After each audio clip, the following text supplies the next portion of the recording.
Maritime University in Kurite, one of the key projects that the people in Delta State and also in the Niger Delta region have been pushing for. A lot of people have been clamoring for this day, and they're so happy that they can see it come to fruition. A lot of commendations I'm hearing, Bissy. Yes, Melinda, indigenes of the Niger Delta region have commended President Muhammadu Buhari for approving the takeoff of the Nigerian Maritime University with its, actually, this is a temporary site here at Kurite, Is the permanent site. Yeah, so, I mean, lots of commendations coming from the people of that region, and just like we mentioned earlier, they're glad that this is going to bring about positive change, positive development to their area, and of course it's going to keep the youth engaged, it's going to keep them busy. So yes, because you know what they say about the idle hand.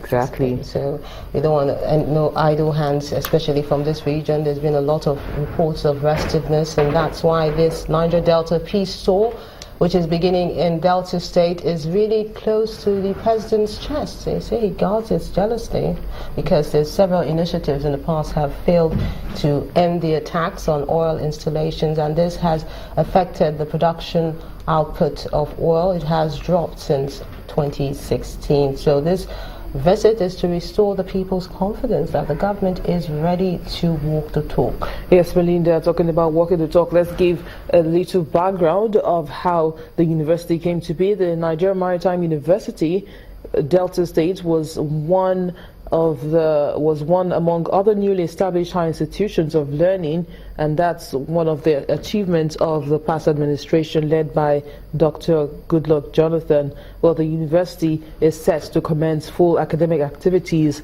from September this year, and I'm sure that everyone is looking forward to September when the school kicks after off. That milestone by the former president, it met a brick wall. The Minister of Transport said it should be scrapped. It was not necessary, but it seems that has passed, and just waiting for federal lawmakers to put the nod and make it legal, give it legal backing, because it does need that legal backing so that the university can be recognized legally as an institution of learning, and it will be the first maritime university in West Africa once the bill received approval by the National Assembly. So that is key as well, Bissy. Yes, Melinda, and let's just go over the Vice President's speech when he was at the Palace of the Ikpere of Baramati Kingdom, where he lamented that there have been about 3,700 incidents of pipeline vandalism in the Niger Delta region, and over 20,000 persons lost their lives as a result of those incidents. So, I mean, with the establishment of this university, it can be overemphasized once again that, I mean, you can see the large turnout of people there. They can't wait to see the positive change in their environment, and, you know, probably a halt to all this vandalism in the area. And let's talk of what the Dr. Kachiku also mentioned, the huge tourism potential in this area. So it's important to focus on the positive aspects of this region. A lot of negatives, the media reports have been awash with a lot of negatives from the Niger Delta. So it's good to tell a positive story for once, Bissy, and I hope that there'll be more positive stories coming out of the region, especially with this Niger Delta Peace Tour, which is taking place in several states. It begins from Delta State. We're going to be going to the team led by the Vice President of Nigeria, Professor Osinbajo. We're going to be moving to Bayelsa, Rivers, I hear Imo and Akwa Ibom State as well, to get a feel of the people, because it's good to understand firsthand what the people want, and you can see things for yourself here. I'm sure he's really amazed with what he's seeing here on the ground, because it's easy to just be in Abuja and hear all sorts of reports, but when you're seeing things for yourself, it gives you that one-on-one, that first-hand, that feel of what's really happening on ground, so that you can understand what the people are talking about when they say they're being unfairly treated. And I believe that the year 2017 is just a few days old, and I mean, it's the right way to start for the people. So this year definitely will always go down in history in the minds of these people. And talking about the youth, we saw the presidents of the Ijaw Youth Council who pledged that they are ready to work with the federal government. Exactly. They're ready to give them all the necessary support, and I hope he speaks for not just the Ijaw youth as well. I hope he speaks for the Niger Delta youth as well, because the youth really need to be on the same page with the government, because they're the ones that go out to do the destruction and the vandalism, and with that we hope that will change, at least now that the government is coming and saying, hey, we're extending the olive branch, we want to listen to you more. Probably we've not been listening, or probably we heard the wrong thing, so we want to listen to you more. Tell us what's wrong, and let's see how we can right those wrongs. And what better way to do this than educating them, empowering them, so that they will be more enlightened and know that the pen is mightier than the sword. Definitely, Melinda.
So the Vice President has concluded the inspection of the Nigerian Maritime University, and he has left Kurute. Reports our correspondents on the ground say he has left Kurute because he has his hands full. He has a lot of other places to go to as well, because he needs to listen to what other stakeholders have to say about this. But you can see the building in all her glory. Nigeria Maritime University. There's several blocks consisting probably of different departments that will help improve maritime learning, teach students probably more about the maritime sector, so that they can be more enlightened. And from the images we have there, it just appears that this institution might have state-of-the-art facilities to aid learning of the students there. I mean, so much work has gone down here from what we can say here, and it's a beautiful edifice. It's a very beautiful edifice. I wish we could get images of what's inside to really appreciate. I'm sure we'll get those images in time to come. To really appreciate what the university has in store.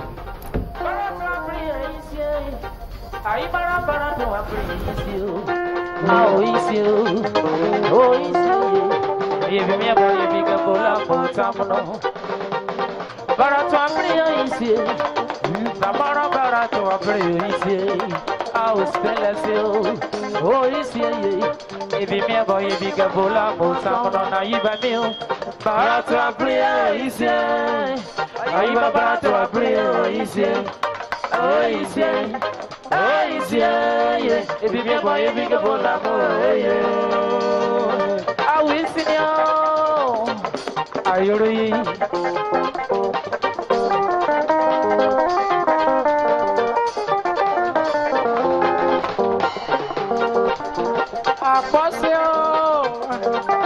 The incoming chairman of Okango.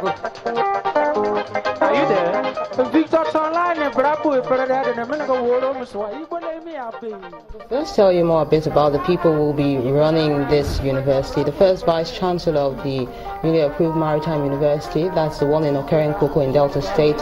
She is Professor Onwebi Maureen Otebo. She is a professor of mechanical engineering and was with the Department of Mechanical Engineering at the University of Port Harcourt before this appointment.